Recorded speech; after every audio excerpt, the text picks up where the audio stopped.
The Scary Delight of Neil Gaiman's Success. Successor to The King. With the release of Netflix's The Sandman, Neil Gaiman has become one of the most adapted authors in recent memory. Like fellow spooky-minded author Stephen King, Gaiman's work has been a deep well from which Hollywood has drawn. With his creepy brand of imagination, Gaiman has proved to be one of the most reliable voices in the fantasy genre, both for himself and others. All fiction has to be as honest as you can make it. This, I believe. In fact, Gaiman has enjoyed a successful career behind the scenes as a ghostwriter, no pun intended, for various fantasy-esque projects. He wrote the localized English language script for Princess Mononoke from its Japanese translation, as well as co-wrote the dark and brooding Beowulf, a 2007 3D animated adaptation of the Chaucerian classic. He's written episodes of Doctor Who, Babylon 5. The Babylon Project was a dream given form. Its goal, to prevent another war by creating a place where humans and aliens could work out their differences peacefully. And even the opening to Hellboy 2. Essentially, if you need help with your script and the story you're writing hardly resembles reality, Gaiman is your first call. If you're a comic book fan, or just sort of a nerd for fantasy, you understand why Gaiman has gotten the work he has. If you really want proof of his place in nerd culture, look no further than his guest episode of The Big Bang Theory, where a mere tweet of his about the cast's favorite comic book store spawns the whole plot to the episode. Look at that, Neil Gaiman tweeted about my store.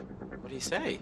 Next time you're in Pasadena, check out the Comic Center. Great vibe, old school. The owner really knows his stuff. Gaiman is many ways the modern successor to Stephen King, cramming his books with rich detail and an obsession with eeriness and death. Often though, Gaiman's versions are more fantastical in versions of more fairy tale genre storytelling, where a hero's journey is undertaken. That in contrast to King's active hostility towards his characters and his insistence on cruel, gory fates.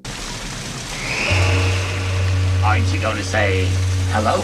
It makes sense that with time, the gruesomeness of the genre has been sanitized somewhat. Whatever drives the fascination with these subjects is anyone's guess, but they remain immensely popular, even critically acclaimed. No way! You're not sewing buttons in my eyes! Oh, but we need a yes if you want to stay here. Gaiman became the first author to win the Newbery and Carnegie Medal for the same book, his 2008 work, The Graveyard Book. Upcoming projects. The Graveyard Book, in fact, will soon join the pantheon of screen-adapted Gaiman works. Hailed by many as one of Gaiman's best, the young adult novel follows nobody Bod Owens, an orphan who is raised in a cemetery between the worlds of the living and the dead. The rights to the book were bought initially in 2012 by Disney, but screenwriters and producers kept falling through, stranding the story about the undead in development hell. With nothing but silence on that front since 2018, Deadline reported in July that Disney has secured Mark Foster, director of Finding Neverland and Christopher Robin, to direct the picture with David Magee, the director of Life of Pi, adapting the screenplay. It's an exciting time for Gaiman fans who have likely now grown up waiting for this movie to be made. But if you're looking for something dark and adult, like The Sandman, don't hold your breath. Disney will be staying true to the young adult audience the book enjoyed with this adaptation, as is par for the course for the entertainment giant. It will be interesting to see whether or not Gaiman will have a hand in his adaptation, having sold the rights exclusively. In the past, Gaiman has helped turn several of his works on paper into on-screen productions. The Sandman and comic royalty. Before his literary career, Gaiman was actually a screenwriter, penning the dark fantasy 1996 BBC series, Neverwhere, which he later novelized and released as his first solo novel. In classic Gaiman fashion, the series takes place in the mythical London Below, a magical inversion of a widely recognizable landscape. Due to production limitations, the series did not fulfill Gaiman's vision, and it caused him to leave the industry for a good while, till he co-wrote Beowulf in 2007. Stories are vital. We convey truth with stories.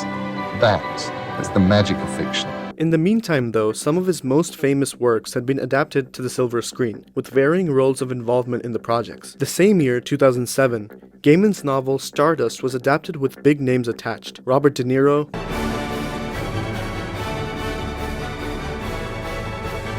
Michelle Pfeiffer, Mark Strong, Claire Danes.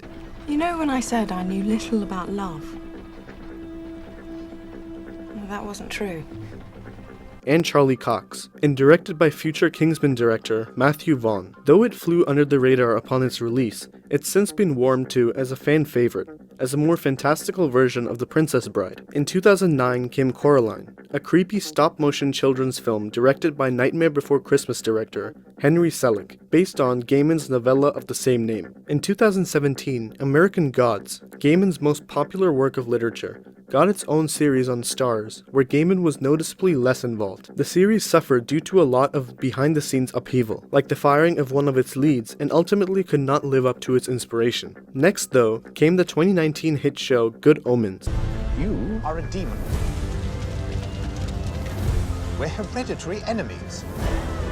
And Gaiman decided to helm the writing of the show. Get thee behind me, foul fiend.